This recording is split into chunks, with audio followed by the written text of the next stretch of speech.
The beliefs that you are running about yourself, consciously or unconsciously, is what is dictating your health, well-being, and happiness as a high sensory person.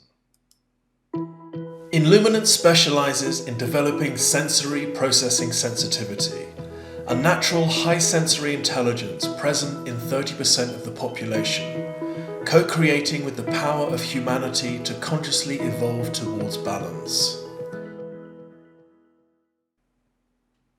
Hello everyone, it's Willow here. I am the founder of Illuminance and creator of the High Sensory Method. And this area of looking at what we are talking about today, this area of our beliefs, this area of how we are dictating our own happiness and well-being, is not a new concept. This was a part of the work that Louise Hay did in her book Heal Your Body and also How to Heal Your Life, which was first published many, many years ago, which talks about the power that our thoughts have over our health, well-being, and happiness.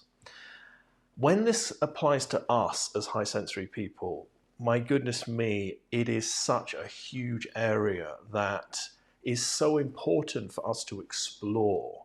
And this is my invitation for you today. That when you hear those words, that your beliefs are dictating how happy you are, well, how on earth are you supposed to know that? And what happens if some of them are subconscious? Well, what are you supposed to do about that? The good news is that there is something that you can do about this. And when it comes to the reality for many of us as high sensory people, this process can be hugely powerful. And what I mean by that is that many of us as high sensory people didn't get the training and awarenesses that we needed in early development to help us to understand that the way in which we are processing and experiencing the world is intended.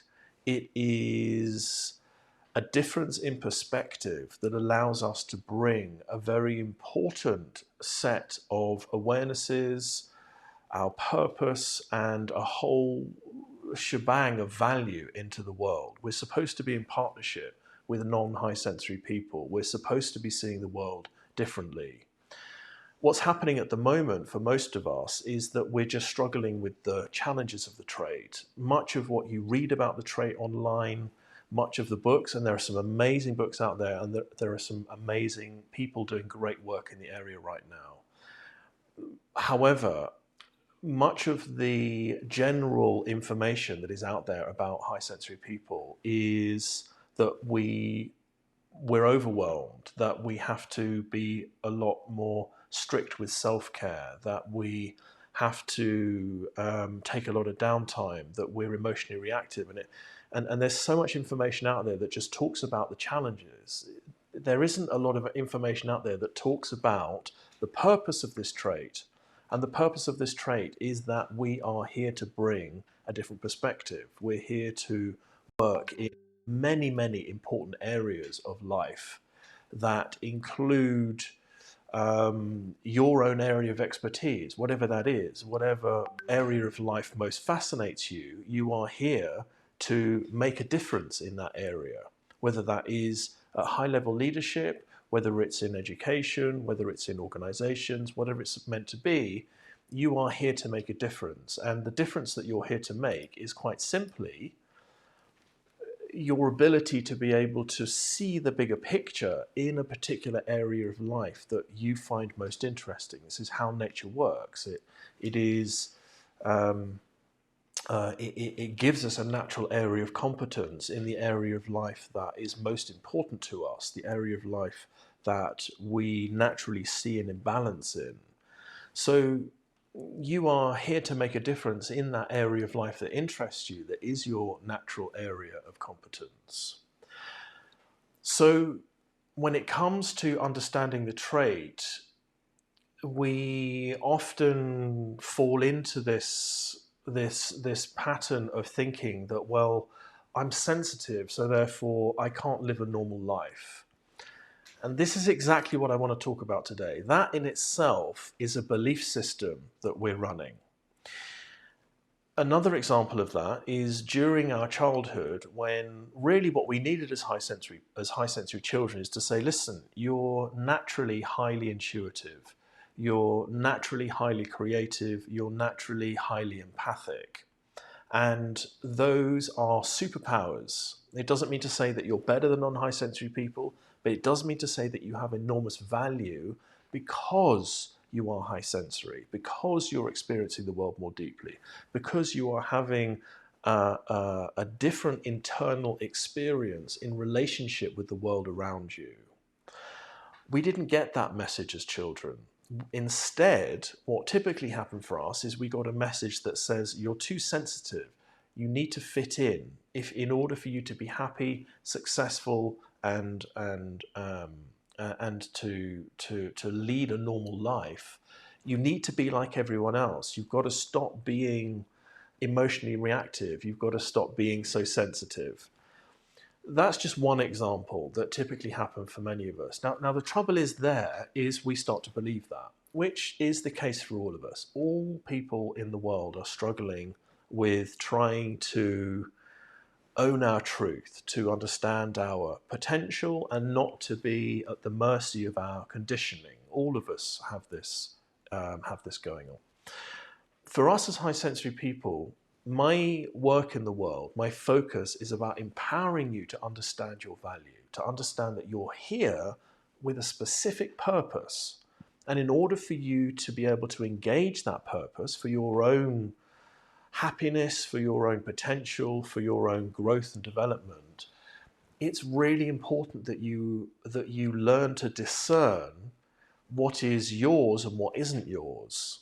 Because all the time that we are running a set of belief systems that are not ours, a set of belief systems that we have inherited through our upbringing, through our conditioning, even if, from whatever intention it was, good or bad, if we are not aware of these belief systems that we're now running, they run our lives. This opportunity here is to begin to learn to recognize when you are running these belief systems. So this is one of the focuses of Louise Hay's work, is to begin to notice repetitive thought processes that are happening. You can do this by writing them down. You can do this by simply observing.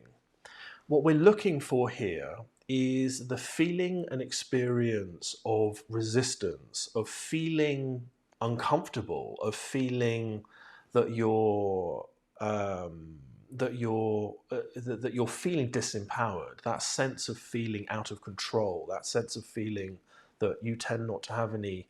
The illusion that you don't have any power in your life, that you don't have any any control over your life. That's huge for us as high sensory people, that we have, we're suffering with this curse that we have that makes us highly sensitive. And what's the point of that?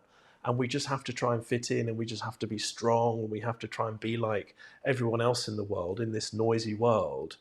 That is not what we're here to do. We are here to understand the difference of who we are and the power and the value of that.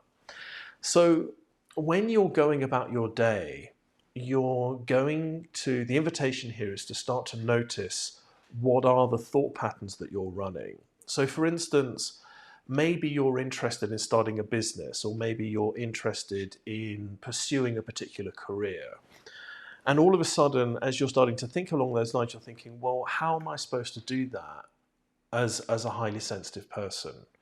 That is a belief system that my invitation is that you've got to become aware of that, because it's not based in reality. It's not based in your truth. It's not following the evidence that you are able to amass on a moment-to-moment basis. It is based on something that you've been told, and the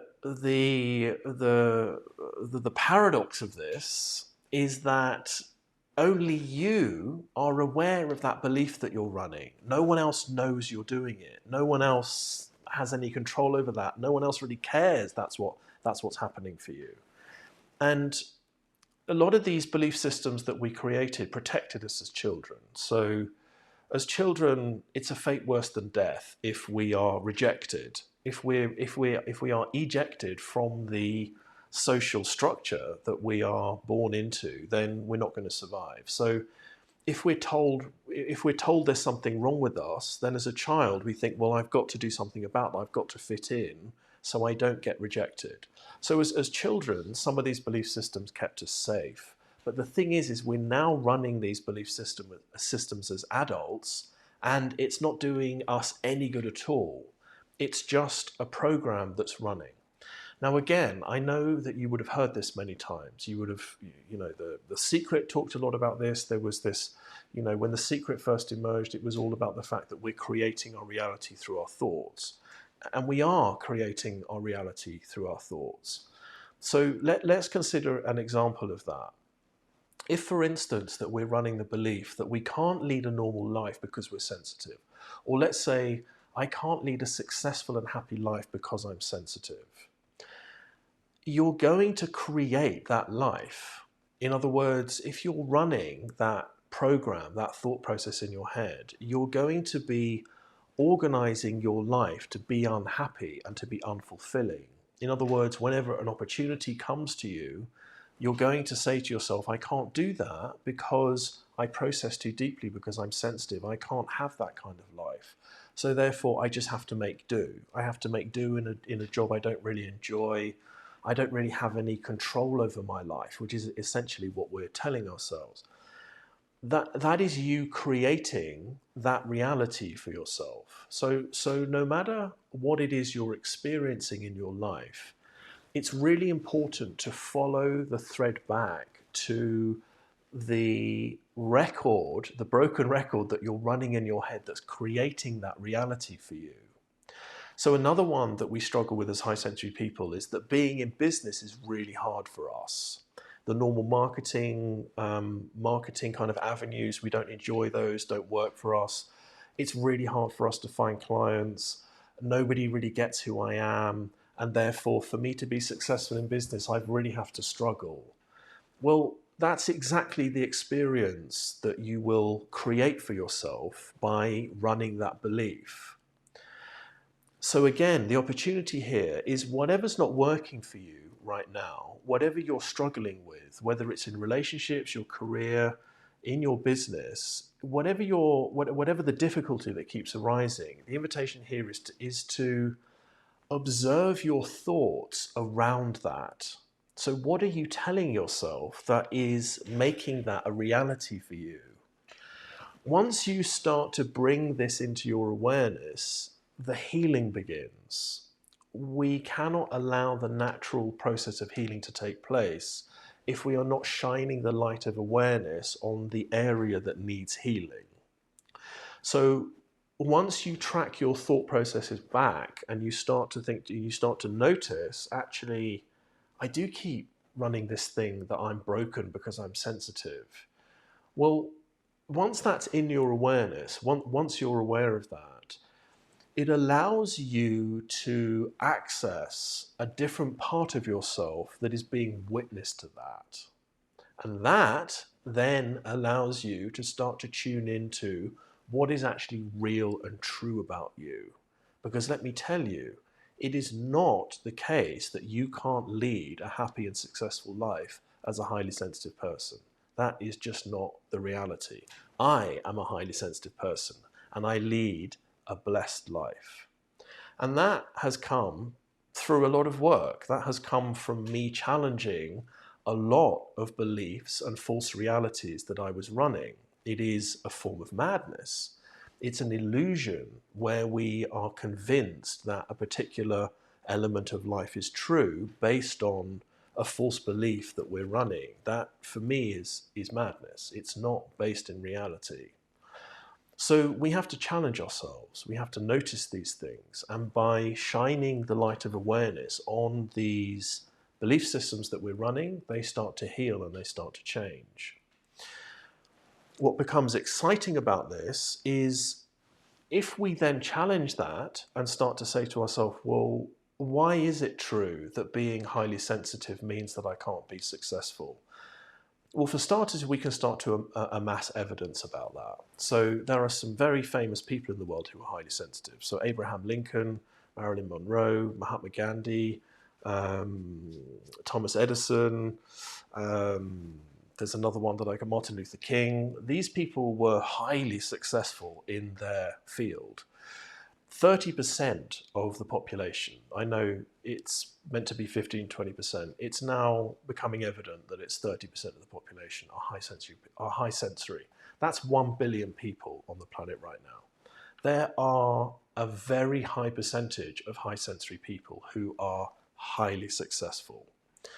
And running this belief that being high sensory means we can't be happy or we can't be successful is only affecting you.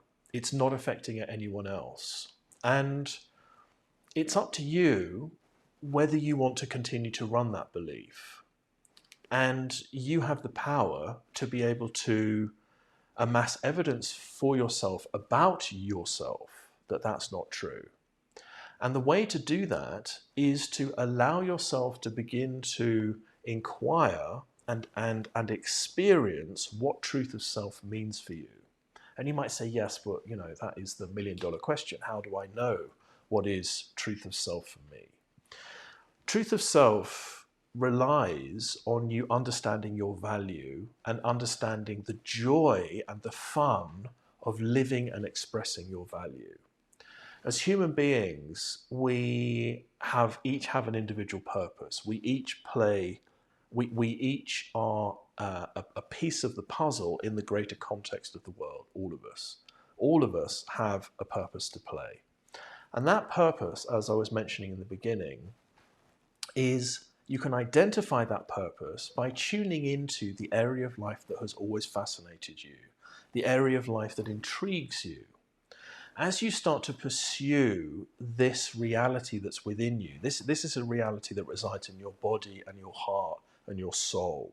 It doesn't reside in the ongoing madness of the mind. We tend to believe that our minds are our identity, and that is not the case. Our identity lies in a state. It's a feeling of grounded, joyful purpose. That is our truth of self. And that's not what this video today is about. It's not about finding our purpose. Today it is about identifying the belief systems that we are running that are actually holding us away from experiencing our truth. Nobody is born useless. Nobody is here just to sit on a sofa and play video games. Let me just be clear that there are many people out there that create amazing video games and compete in video games. Video games are amazing. It's just an example to say that we are not supposed to be here wallowing into apathy, doing nothing. That is just not the case for anybody. It's not how nature functions. If this is your experience, at whatever level you're at, if you're a high-functioning, high-sensory person, but you're miserable inside, it's about tracking back what is the thought process that I'm running that's feeding this misery. Once you start to identify these, write them down, start to raise your awareness of this conversation that you're having. When you find yourself in repeatedly difficult situations, experience of feeling stuck, depressed, broken, whatever it is that's happening for you, it's about noticing the slippery slide that's sending you down there. Once you begin to do that, you can begin to giggle at these thought processes. When you expose the madness, when you expose the non-reality, it questions it, it challenges it. Even if you say to your mind, when you notice these thought patterns going along, thank you for sharing, I'm going to get back to embracing my truth now, or whatever it may be for you, you'll notice that that thought process will stop in its tracks. the false belief systems that we're running don't like to be exposed to the light of our awareness. When we simply hold them in our awareness, we begin to break the pattern. We begin to break the habit. And underneath those habits are the truth of who we are. I hope this has made sense. I hope that it inspires you to explore and to become curious about who you are as a high sensory person. The work that we do at Illuminance is about training high sensory people to come into conscious ownership of how your high sensory gifts are working. The fact that you're highly empathic, highly intuitive, highly creative, a natural leader, not all of us are leaders, of course, but the fact that you have these natural innate abilities coupled with an ability to process the world at a deeper level makes you highly valuable in an area that's highly interesting for you. So please, please, please, if this is resonating for you, take action to explore and find out more about how you can understand what your natural abilities are, what your natural value is as a high sensory person. Please don't sit at home or spend any more time thinking that you're broken, thinking that you're not here with any purpose, that you're here to struggle because you're highly sensitive. That is just not real. It's not true. If this has struck home for you, then please do share, please do subscribe if you would like to. It really support us to get the message out there. And reach out to us. Reach out to us. You can book a call with us. We can run through how we can help you. There's no charge for that call. It's our pleasure to help as many high sensory people as we can to come into service. We are highly needed in the world. We're supposed to be in partnership with non-high sensory people, helping to solve the world's problems at all levels in all areas of life. So I hope this has inspired you. Thank you so much for watching, and I look forward to seeing you next time. Bye for now.